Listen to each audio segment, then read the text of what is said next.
këtë edicion do të ndiqni. Ekspertët e çështjeve ekonomike thonë se që prej shpalljes së pavarësisë, Kosova ka pasur kryesisht trende pozitive sa i përket rritjes ekonomike, por sipas tyre më së shumti ekonominë ka dëmtuar mungesa stabilitetit politik.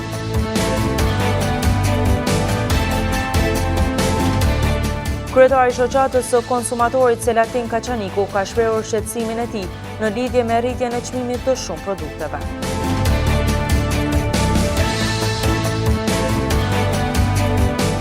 Si në çdo fshat tjetër, fenomeni të zbrazjes së fshatit nuk i ka shpëtuar as fshati Provin.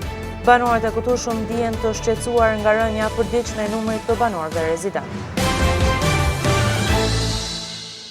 Mirëmbrëma, po fillojmë edicionin e lajmeve qendrore këtu në televizionin Syri.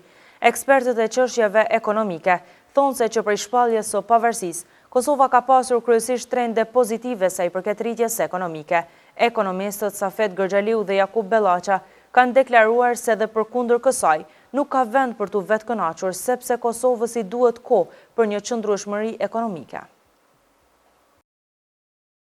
Në qendrat shëndetësore fluksi i fëmijëve gjatë javëve të fundit është rritur dukshëm. Sipas mjekut të fëmijëve Lendrit Spahiu, fëmijët janë të rrezikuar jashtëzakonisht shumë nga viroza të stinës, e më së shumti nga sina e dimrit, ku nuk janë të mbrojtur për arsye se qëndrojnë në ambiente të mbyllura. Shumica fëmijëve janë në për institucione ku ka shumë fëmijë, qofshin në kopshte, në qerdha apo në shkolla, të pas parasysh që kemi një virus mjaft agresiv që mendohet që është virusi influencës A prezente në kohët e sotme, janë të rrezikuar mjaft prej virozave të stinës në veçanti nga virusi aktual. Tutje doktori Spahiu tha që simptomat kryesorë që shfaqen te fëmijët janë temperaturat e larta, kokëdhëmbjet, si dhe kollitja, që ndikojnë negativisht duke i dobësuar imunitetin e trupit. Manifestohen me temperaturë të lartë deri në 40 gradë, për dallim prej virozave tjera që temperatura mund të shkojnë deri në 38.5 gradë Celsius, domethënë përveç temperaturës së lartë ankohen në dhembje të trupit, në kokëdhëmbje, pastaj në rrjedhje hundesh, në kollitje, teshtitje, lodhje, plagështi dhe mungesë oreksi. Doktori theksoi që menaxhimi i temperaturave në kushte shtëpiake duhet të jetë shumë i kujdesshëm dhe në rast të temperaturave shumë të larta rekomandohet vizita e mjekut. Kur një fëmijë ka temperaturë shumë të lartë, atëherë fillimisht duhet të zhveshet, të lirohet nga rrobat e trasha, pastaj të mos qëndrojë në ambient ku temperatura është shumë e lartë. Nëse ka ethe paraprakisht që janë paraprirëse të temperaturës së lartë, atëherë nuk guxon asesi që fëmia të mbulohet apo të veshet trash, duhet ai fëmijë domethënë të lirohet nga rrobat e trasha, të qëndrojë në ambient ku temperatura nuk është shumë e lartë, pastaj të bëhet dush i ftoftë dhe të jepen antipiretiket si që në paracetamoli dhe ibuprofeni që jepen varësisht nga kilogramet peshë të fëmija dhe në kombinim herë njëra herë tjetra çdo 4-5 orë deri në 3 ditë. Doktori Spahiu të gjithë prindërve u bëri thirrje që në qoftë se fëmijët e tyre kanë këto simptoma të virozës, fillimisht mos ta dërgojnë në vende publike ku ka fluks të njerëzve për të qëndrojnë në shtëpi, në mënyrë që të mos e përhapin sëmundjen, po ashtu të përdorin sa më shumë lëngje dhe ilaçet e rekomanduara nga mjeku. Ngritja vazhdueshme e çmimit të shumë artikujve ushqimor ka bërë që kryetari i shoqatës së konsumatorëve Selatin Kaçaniku të shprehë shqetësimin e tij edhe për shtresat e mesme. Sipas tij, kjo situatë post që ka vështirësuar shportën familjare për të varfërit, së fundmi po bën të ndihet njëjtë edhe shtresa më të ardhura mesatare mujore. Vite më parë, kryetari i shoqatës së konsumatorëve Selatin Kaçaniku ka paralajmëruar që ngritja e çmimeve esenciale do të rrezikojë shtresat e varfëra dhe se do të ndikojë negativisht. Kaçaniku tutje shtoi se qeveria duhet të përkrahë shtresat dhe të gjejë zgjidhje për standardet ekonomike. Ka ndikuar jashtëzakonisht keq, shumë negativisht. Ka ndodhur ajo që unë kam paralajmëruar vite më parë se i kërcënohet falimentimi asaj klasës së qytetarëve dhe familjeve konsumatorëve që janë quajtur të varfëra, 30% nga popullata dhe 1/3 prej tyre kanë jetuar në varfëri ekstremisht të skajshme. Dhe kjo fatkeqësisht ka ndodhur. Tani më ta qytetarë konsumatorë të varfër kanë falimentuar, ndërsa falimentimi i kërcënohet edhe pjesës tjetër të shoqërisë të mesme. Ai po ashtu tha që vendosja e çmimeve tavan nga ana e qeverisë nuk është e drejtë dhe se qeveria duhet të marrë parasysh standardet ekonomike të qytetarëve. Qeveria duhet i përdor metodat, mjetet ekonomike, juridiko-ekonomike për të ndikuar në treg. Asnjë metodë tjetër nuk preferohet, nuk lejohet. Dhe kjo është ndërhyrje drejt për drejt e qeverisë dhe e mintit në treg dhe me plafona, me tavana, me patosa, me dyshime nuk rregullohen çmimet. Ne kemi një rregullator ose do të duhej të kemi një rregullator e që quhet tregu, por që fatkeqësisht Republika e Kosovës akoma nuk e ka këtë treg të brendshëm, treg vendor, sepse dikush nuk di, nuk do ose nuk mund ta konstruktoj. Sipas tij, qeveria duhet të marrë masa dhe të bashkëpunojë me konsumatorët. Qeveria duhet të zbatojë ligjet, që ato mos lejohet të veprojnë nën 40%. Qeveria duhet ta njohë qytetarin konsumator, familjen konsumatore, sepse ne jemi taksa pagues, jemi gjeneros kryesor të buxhetit nga financohet shteti, nga financohet edhe qeveria, duhet të financohemi edhe ne, domethënë ne financojmë edhe vetvete kur duhet, dhe ose tash ose kur ne kemi nevojë që nga buxheti të cilën gjenerojmë të kemi përkraje. Dhe këto përkraje jo të jenë të formës së marrjes me pasoja siç bën qeveria, po duhet ta sulmoj problemin në bartham, në burim, në gjenezë, sepse derisa na merrem me pasojat, problemi nuk do të zgjidhet kurrë. Kaçaniku tutje shtoi se qeveria duhet i përkrahë shtresat dhe të marrë zgjidhje për standardet ekonomike. Pilot projekti për vendosjen e kontinjarëve nën toksor duket të jetë mirëpritur nga banorët e komunës së Gjakovës, të cilët kanë filluar të shfrytëzojnë ata. Deri më tani disa nga shfrytëzuesit janë pajisur me të ashtu quajturit qipa digital, ndërsa disa të tjerë jo. Në muajin nëntor u bë promovimi i pilot projektit për kontinjarët nën toksor në lagjen e Rize. Pilot projekt ky në vlerë prej 30.000 euro nga komuna e Gjakovës. Disa nga banorët janë pajisur me qipa digital për çasje në këta kontinjar e disa të tjerë ende jo. Është një hipotezë shumë i qelluar i komunës dhe besoj se është arrit mjaft për mbajtjen e pastërtisë afër këtu. Mendoj se duhet edhe të tjerëve janë dhënë pak qipa për këta kontinjer, besoj se do të ishte më mirë të jipen të tjerëve në mënyrë që se prapë po shihet ende që ata që s'kan qipa her pas here e gjujnë edhe në tokë. Për ndryshe është mrekulli. Pastërtia vjen ndërmona çabrati e pastron burrin këtu. Na nuk kemi në rregull se i hudhim aty këtu, kur është momenti që duhet mi gjytin në kontat e bërllogit, po që me po inshallah vetë desohem nes mas nes, bëhet më mirë. Drejtori i kompanisë renale të mbeturinave në Gjakov, Behar Ferizi, ka thënë se pilot projekti është duke shkuar mirë dhe nëse ka kërkesa të tjera nga banorët e kësaj lagje, do të vazhdojnë t'i pajisin me qipa digital. Si pilotim është duke shku shumë mirë, do thotë ju në vendos kontinjeret 1.1 në toksor, është instaluar pajisja cila bën tërheqjen aty në kontinjerve në kamionat të kompanisë tonë, kështu që nuk është tash i kemi, do të thotë, jenë me senzor kontinjeret, në momentin që mbushen me mbetorina, do të thotë në lajmëron senzori dhe shkojmë edhe tërheqim mbetorinat. Si projekto të shku mirë, i kemë furnizu atë lagje me qipat cilat bëhet hapja e dyrëve të kontinjerave për me hudhë mbetorinat, dhe kështu që besoj që në të ardhmen e afërt kemë me vazhdu edhe me projekte tjera të tillë lloji. Nëse dikush omet i pa furnizuar me qipa, në apet e kontaktojmë kompaninë e cila ka bërë pilotimin dhe është e gatshme me ofru qipa, se nuk është një kosto madhe që kushton një qip. Ferizi gjithashtu tregoi se së fundmi kjo kompani në kuadër të grantit të performancës ka përfituar edhe një kamion të ri. Kamioni i ri është ardhur muajin janar, në fund muajit janar, ka qenë pjesa mbetur e grantit performancës, është përfitim nga ministria, kështu që vlera e kamionit ka qenë diku afër 155.000 euro. Kamioni është i specializuar për tërheqjen e kontinjerëve 7 piknish.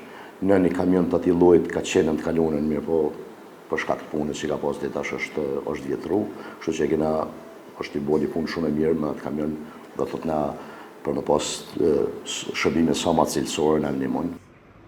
Pilot projekte të tilla dhe përfitimi makinerive të reja do të na ndihmojnë që qytetarëve t'ju ofrojmë shërbime sa më cilësore, përfundoi Ferizi. Diga e fshatit Brovin e dëmtuar gjatë përmbytjeve të fundit ka sjellur telashe në procesin e ujitjes. Banorët e këtushëm thonë se krahas këtij problemi, shqetësim tjetër është edhe zbrazja e fshatit, e cila nga dita në ditë po bëhet fenomen shqetësues. Fshati Brovini i komunës së Gjakovës ka rreth 500 banor me një relev që karakterizohet me bjesht dhe me ajër të pastër. Infrastruktura, ndriçimi në fshat është i rregulluar, po ashtu edhe asfaltimi, por shqetësim mbetet zbrazja e fshatit. Sigurisht në gjithë Kosovën, edhe në krejt rajonin, edhe më larg edhe mund të themi edhe në krejt Ballkan, që është trendi i ikjeve. Fshati Brovin ka pas dikun rreth 1200 banor, 1200 banor aty që kanë gravituar dhe kanë jetu këtu, kanë jetu edhe nga bujqësia edhe nga prindëria, sepse fshati Brovin llogaritet është një ndër fshatet më intelektuale që ka komuna e Gjakovës. Ka mjaft intelektual të fushave të ndryshme dhe edhe jashtë. Mirë po, me kalimin e kohës është zbeja jo. Sipas banorëve, shqetësim është diga e fshatit e cila është dëmtuar në kohën e fundit pas përmbytjeve duke shtuar problemin për ujitje. Kuvendi komunës edhe të gjitha strukturat e tjera që janë ta kenë parasysh digën e cila është e prishur atje që e kemi bërë gjërimin përmes televizionit edhe para 2-3 javësh. Mendoj se ajo është një impozion sepse toka pa ujë fare nuk është e vlefshme. Prandaj një ujë që në ka dhënë Zoti, atë duhet ta shfrytëzojmë. Banorët e këtushëm dikur janë marrë me bujqësi e blegtori, por tashme kjo nuk ndodh për arsyen se ka humbur interesimi. Banorët thonë se kjo ndodh se shumë njerëz kanë ikur jashtë vendit dhe tokat mbesin pa punuar. Virozat e stinës së dimrit kanë ndikuar natyrshëm që numri i fëmijëve të prekur nga këto viroza të jetë në rritje javëve të fundit. Mjeku i fëmijëve Lëndrit Spahiu apelon tek prindërit që këto situata të mundohen t'i menaxhojnë edhe në kushte shtëpie, e në raste të përkeçimit të situatës rekomandohet vizita profesionistit shëndetësor. Në qendrat shëndetësore fluksi i fëmijëve gjatë javëve të fundit është rritur dukshëm. Sipas mjekut të fëmijëve Lëndrit Spahiu, fëmijët janë të rrezikuar jashtëzakonisht shumë nga virozat e stinës, e më së shumti nga stina e dimrit, ku nuk janë të mbrojtur për arsye se qëndrojnë në ambiente të mbyllura. Shumica fëmijëve janë në për institucione ku ka shumë fëmijë, qofshin në kopshte, në qerdha apo në shkolla, të pas parasysh që kemi një virus mjaft agresiv që mendohet që është virusi i influencës A prezente në kohët e sotme, janë të rrezikuar mjaft prej virozave të stinës në veçanti nga virusi aktual. Tutje doktori Spahiu tha që simptomat kryesorë që shfaqen te fëmijët janë temperaturat e larta, kokëdhëmbjet, si dhe kollitja, që ndikojnë negativisht duke i dobësuar imunitetin e trupit. Manifestohen me temperaturë të lartë deri në 40 gradë, për dallim prej virozave tjera që temperatura mund të shkojnë deri në 38.5 gradë Celsius, domethënë përveç temperaturës së lartë ankohen në dhembje të trupit, në kokëdhembje, pastaj në rrjedhje hundesh, në kollitje, teshtitje, lodhje, plagështirë dhe mungesë oreksi. Doktori theksoi që menaxhimi i temperaturave në kushte shtëpiake duhet të jetë shumë i kujdesshëm dhe në rast të temperaturave shumë të larta rekomandohet vizita e mjekut. Kur një fëmijë ka temperaturë shumë të lartë, atëherë fillimisht duhet të zhveshet, të lirohet nga rrobat e trasha, pastaj të mos qëndrojë në ambient ku temperatura është shumë e lartë. Nëse ka ethe paraprakisht që janë paraprirëse të temperaturës së lartë, atëherë nuk guxon asesi që fëmia të mbulohet apo të veshet trash, duhet ai fëmijë domethënë të lirohet nga rrobat e trasha, të qëndrojnë në ambient ku temperatura nuk është shumë e lartë, pastaj të bëhet dush i ftoftë dhe të jepen antipiretiket si që në paracetamoli dhe ibuprofenit që jepen varësisht nga kilogramet peshë të fëmia dhe në kombinim herë njëra herë tjetra çdo 4-5 orë deri në 3 ditë. Doktori Spahiu të gjithë prindërve u bëri thirrje që në qoftë se fëmijët e tyre kanë këto simptoma të virozës, fillimisht mos ta dërgojnë në vende publike ku ka fluks të njerëzve për të qëndruar në shtëpi, në mënyrë që të mos e përhapin sëmundjen, po ashtu të përdorin sa më shumë lëngje dhe ilaçet e rekomanduara nga mjeku. Rreth 500 nxënës të shkollës Haxhi Hoti në Rugov mbajnë mësim në një objekt shkollor i cili qëndron ndërtuar mbi gurët e varrezave të vjetra qindra vjeçare. Drejtori i këtij institucioni thotë se krahas këtij objekti edhe shkolla mesme qëndron njëjtë e ndërtuar mbi gurët e varrezave. Janë varreza të vjetra ndoshta 300 ose 400 vjet. Gurët ende qëndrojnë mbi to edhe pse nuk ka mbi shkrime të cilat identifikojnë ato. Mbi këto varreza është ngritur shkolla Haxhi Hoti në vitin 1966. Sipas drejtorit të kësaj shkolle, Musa Shala, jo vetëm kjo shkollë, por edhe shkolla e mesme në këtë fshat është ndërtuar mbi varreza dhe motivet janë të paqarta. Këto varreza janë shumë të vjetra dhe çdo herë kemi lyp sqarim pse shkolla fillore është vendos pikërisht në varreza. Asnjë informacion kërkues nuk na ka dhënë. Ne kemi ardhur në përfundim si në kohën e Jugosllavisë, sidomos në kohën e komunizmit, kanë kthyer mi hub këto gjurmat e varrezave. Edhe janë rëntuar ndërtimet e shkollave. Këtu te na, për shembull, shatin tonë është bërë kjo shkolla, e cila është ndërtu pikërisht në varreza.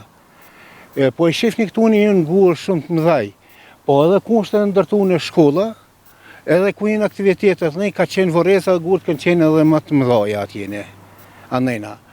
Prandaj na kemi një vendim si shkollë, ai vendimi është shumë i hershëm, të cilët kemi mund t'i rrafshojmë këto, se çdo 40 vjet sipas ligjit të atëhershme mund të rrafshohen këto varreza, por gjysa e oborrit shkollës është i rrafshun, kjo gjysa ka mbetë ende i pa rrafshun deri në këto momente. Ndër projektet e reja të këtij institucioni është ndërtimi i një shkolle të re, e cila është planifikuar të bëhet në Oborr, në pjesën ku qëndrojnë gjurmët e varrezave. Kemi pasur do plane kështu për ndërtimin e një shkollës të re, ashtu, por që ende nuk ka ardhur ajo ditë që ndërtohet, se faktikisht për momentin nuk ka ku ndërtohet përpos këtu. Në këto varreza, derisa është ashtu, kjo është tash pronë zyrtare e shkollës fillore, e cila nuk është pronë e vakafit, po është pronë zyrtare e shkollës fillore.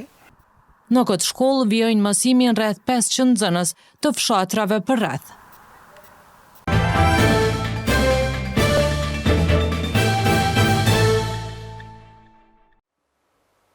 Kryeministri i Shqipërisë Edi Rama ka bërë të ditur se ekipet e kërkim shpëtimit nga Shqipëria kanë përfunduar misionin e tyre pas 12 ditësh në Turqi.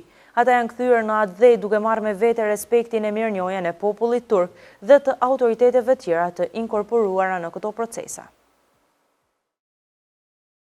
Ekipet e kërkim shpëtimit nga Shqipëria kanë përfunduar misionin e tyre në Turqi, ku dhanë ndihmën e tyre për nxjerrjen e personave të bllokuar nga tërmeti 6 shkurtit. Ekipet janë kthyer në Shqipëri pas 12 ditësh dhe kanë marrë mirënjohjen e kryeministrit shqiptar Edi Rama. Prenari dhe respekt për 3 skuadrat e vajzave e djemve nga forcat e armatosura, emergjencat civile dhe shërbimi shëndetësor, të cilët përgjatë 11 ditëve e netëve u angazhuan në operacionet e kërkim shpëtimit në zonat e shkatruara nga tërmeti katastrofik në Turqi. Ata kthehen në atë dhe duke marrë me vete respektin e mirënjohjen e popullit turk, të medjave e të autoriteteve turke që një zëre kanë vlerësuar Shqipërinë si vend i vogël e me zemër të madhe, shkrua ndër të tjera kryeministri i Shqipërisë Edi Rama. Theksojmë që deri më tani si pasojë e tërmetit që goditi Turqinë dhe Sirinë, kanë vdekur mbi 46.000 persona, ku në Turqi deri më tani janë konfirmuar 40.642 viktima, ndërsa në Siri raportohet janë mbi 5.800 viktima, shifër kjo që s'ka lëvizur tash sa ditë, derisa mira persona të tjerë vazhdojnë të jenë të zhdukur nën rënoja.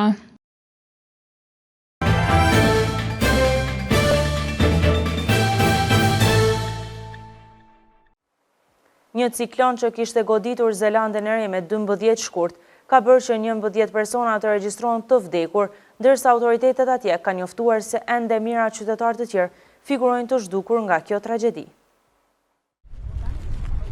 Numri të vdekurve nga cikloni Gabrielle në Zelandën e Re arriti në 11 të dielën, ndërsa mira njerëz mbetën të zhdukur një javë pasi stuhia goditi ishullin verior të vendit.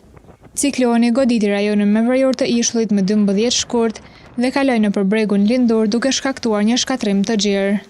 Kryeministri Chris Hipkins e ka quajtur Gabrielle fatkeqësinë më të madhe natyrore të këtij shekulli në Zelandën e Re.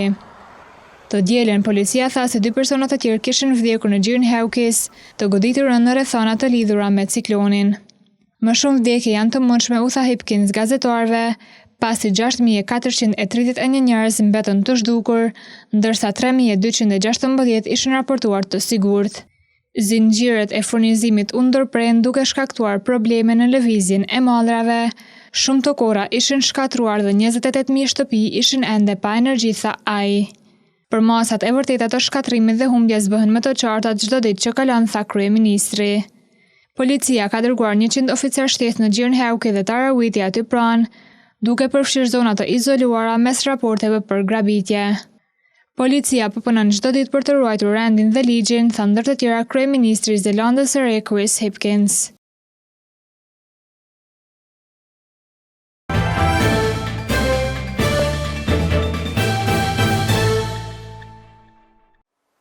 Arsenali ka arritur të sigurojë një fitore të rëndësishme në çastet e fundit të ndeshjes kundër Aston Villas. Me këtë fitore Arsenali vazhdon të ruajë kreun dhe ndodhet në vendin e parë me 54 pikë. Në vazhdim të ndjekim parashikimin e motit për ditët në vijim.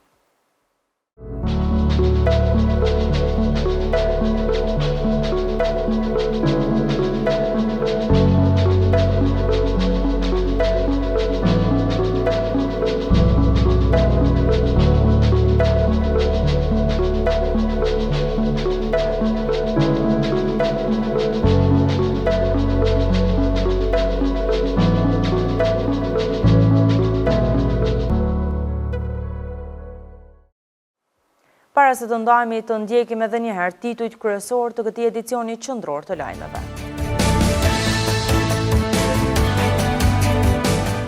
Ekspertët e çështjeve ekonomike thonë se që prej shpalljes së pavarësisë, Kosova ka pasur kryesisht trende pozitive sa i përket rritjes ekonomike, por sipas tyre më së shumti ekonominë ka dëmtuar mungesa stabilitetit politik.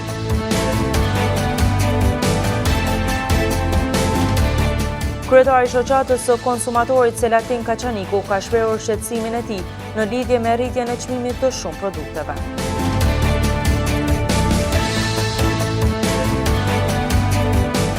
Si në çdo fshat tjetër, fenomeni të zbrazjes së fshatit nuk i ka shpëtuar as fshati Brovin.